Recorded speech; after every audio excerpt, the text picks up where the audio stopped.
as the days are finally getting cooler here in southeastern North Carolina, I am really excited to break out my slow cooker. Now, to be fair, I use my slow cooker a lot all of the year, but during these cooler evenings, I really like to have food that's been cooked on low and slow all day long. So today I want to share with you a few of my favorite slow cooker recipes that you can enjoy as we head into these early autumn days. First up is a slow cooker chili that I am going to double up for a freezer meal. The thing about most slow cookers or crock pots is that the container of the insert is really big. So it's a really great opportunity to do a little batch cooking without a lot of extra work. So you might as well take advantage of all that space while you have the opportunity.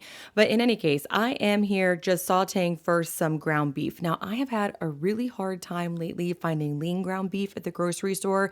So this is an 80/20, so I definitely have to drain the fat from that. But if you can find a lean ground beef at a good price, I definitely recommend using that because it just makes the process a little bit easier. I usually just take a dirty dish or a dirty bowl or pot and put it right underneath of that strainer so that way it catches the fat and so it doesn't go down the drain. And then I'm just putting it back into the pot and sauteing some onions.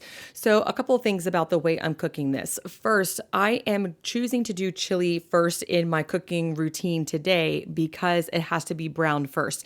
Anytime I'm batch prepping like this, I usually do the hardest stuff first and then save all the easier things for later because it just makes the process feel better.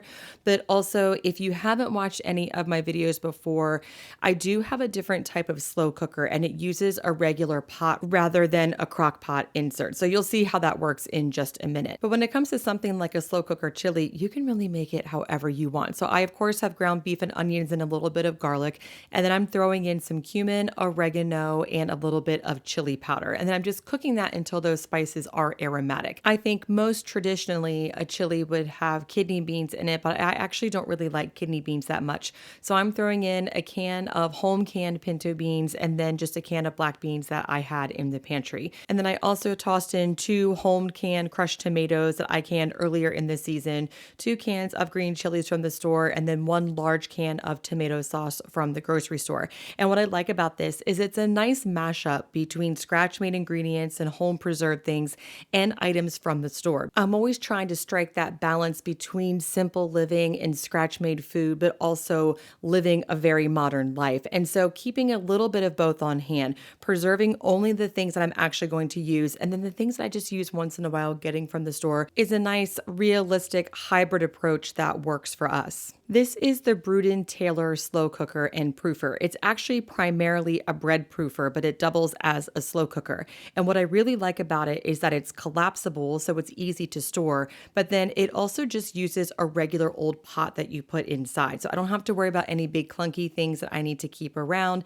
And then I don't have to like sear the food for the crock pot in one pan and then put it in the insert. Everything's just done in one pot. My regular old crock pot broke a couple of years ago, and because I like the Bruden-Taylor so much, I haven't even replaced it. So I will leave a link for that in the description box if you want to check it out. And I'll show you how I serve that chili and how I freeze some for freezer meals later in this video. But first, I want to move on to the next recipe, which is a slow cooker loaded potato soup. For this, I am using Yukon Gold potatoes, but you could also use russet potatoes. For potato soup, you just don't want any waxy potatoes. But other than that, you can pretty much use any type of potato that you want. And now I'm not making this a creamy potato soup. I want this to have some chunkiness and some texture to it. So I'm just chopping these up really in any random size, no bigger than quartering the potatoes. And then I'm throwing in some chopped onions, some cut up bacon, some freeze-dried herbs, and then 1 box of chicken broth. For this recipe, I am making it in my Instant Pot. It took me years to remember that the Instant Pot also has a slow cooker setting. So if you have a slow cooker and an Instant Pot, you actually have 2 slow cookers that you can use, which makes it really great for batch meal prep. In fact, I think it was about a year ago, I put out a slow cooker video where I showed how to use the Instant Pot, a slow cooker, and your Dutch ovens in the oven for slow cooking. So I will leave a link for that in the description box below. But what I really want want to emphasize with that is that if you have two slow cookers or two ways to slow cook at the same time, that can do some major heavy lifting in the kitchen for you. Because at the same time, I have many meals worth of chili cooking and now many meals of potato soup cooking, and I don't have to do anything else for the rest of the day while that cooks. If you don't have two countertop appliances that can serve as a slow cooker, you can always use a Dutch oven in your oven. So to mimic that for a low cook, you would just preheat the oven to around 200 degrees, and then to mimic a high cook, you would just preheat it to about 300 degrees. Okay, so this soup cooked on low for about 5.5 hours. And then I'm simply just making sure those potatoes are nice and tender. And then I'm adding in a few extra ingredients. What I like about using the Instant Pot as a slow cooker is I can take that insert and put it right onto my stove. So I'm keeping the soup warm on my stove while I mix together a little bit of milk, a little bit of heavy cream, and some flour. And I'm not really measuring any of this. I don't have a precise measurement, but what I do know is I put too much in my measuring cup, so I had to transfer it. So I'd say that was around a cup of milk and about a cup of cream and probably around 1/3 cup of flour. And then when that soup comes to a boil, I'm just pouring that slurry in right into the soup. I don't have a potato masher, so I'm just taking my whisk and kind of just hitting the potatoes a little bit to break them up. If you have a potato masher, that would work much better. But then I am simply just shredding a little bit of cheese and putting it in there. You can, of course, add as much cheese as you want. I just added a little bit for flavor, and then we each just put cheese on top of our bowls as much as we wanted. But the other thing I want to mention about this is if you wanted a creamy potato soup, you could always use an immersion blender. But if you do that, I would hold off on the bacon until after the soup is made. I would just fry that bacon up in a pan and then garnish it with bacon crumbles. I have tried to blend potato soup with cooked bacon in it before, and it's a pretty unsavory texture.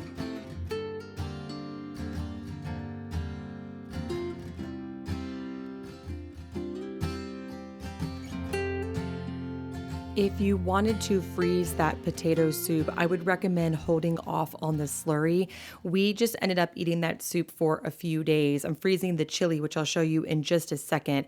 But if you freeze things with milk in it, sometimes, and especially with cream, sometimes they can separate and the texture gets a little funky. So I would recommend just holding off on the slurry.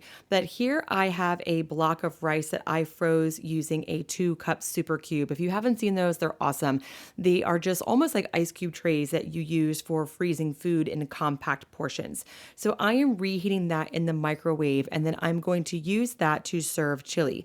I grew up in Western Maryland, and I grew up there eating chili on top of white rice and then topped with cheese and a little bit of sour cream and a sprinkle of sugar. There's a little bit of work on the front end browning the meat, but the rest of this meal is completely hands off. The rice was frozen and ready to go, and then the chili just cooked for about 6 hours on low.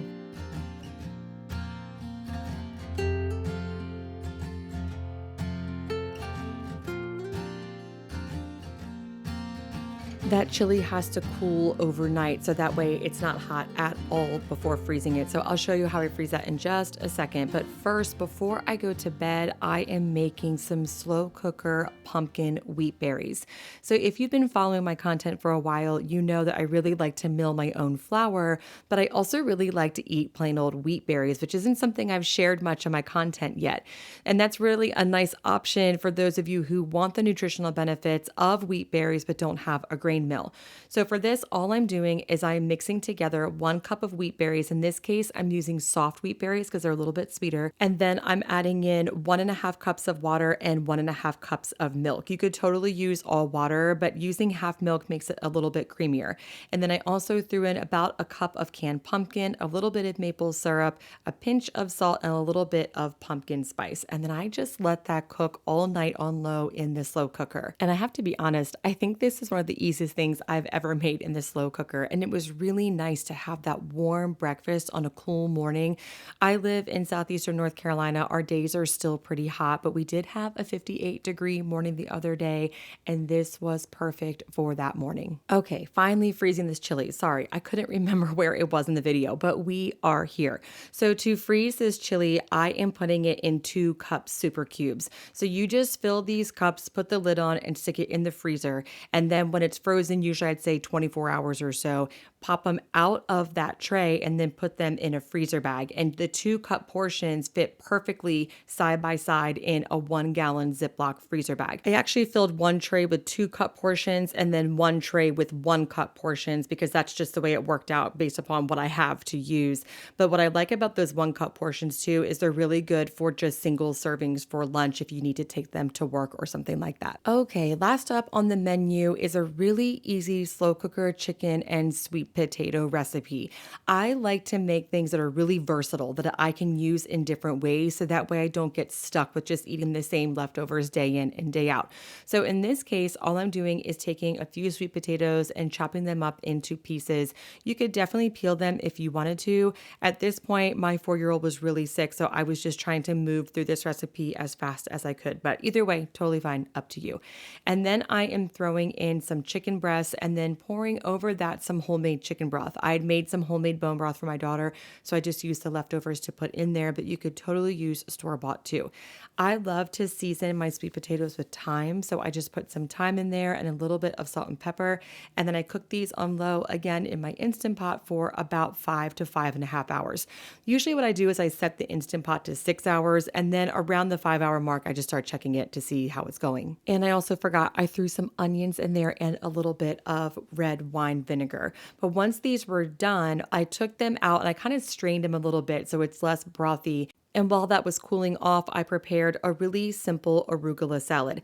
This time of year, when the weather cools off, I really like to have fresh leafy green salads, but I really like warm toppings on them. You could totally wait for it to cool all the way to room temperature, but I love that combination of crisp and warm. To dress the salad, I used a little bit of chili-infused olive oil that I really like from a local restaurant, and then I also added a drizzle of balsamic glaze, and then of course topped it with the sweet potatoes, onions, and chicken, and then I added a few craisins and some walnuts. I think this would be delicious with a little bit of blue cheese. And my husband actually used some leftover cooked wheat berries, not the pumpkin ones, but just some plain ones, and put those in his salad too. And this was a really easy and delicious autumn salad. And that is what is slow cooking around our home this fall. I hope you are off to a beautiful autumn season. Thanks so much for stopping by today. I'll see you again next time.